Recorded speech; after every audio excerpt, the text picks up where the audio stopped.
viral हुई मेरी लगता टायर लग गया लगता है डैमक हो गए अभी साइड से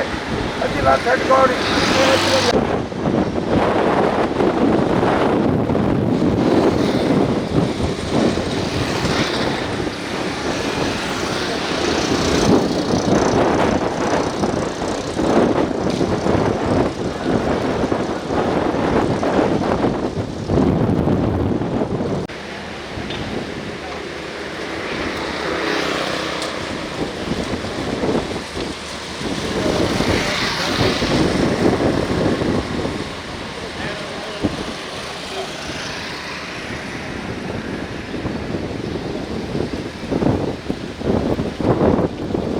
हालत हालत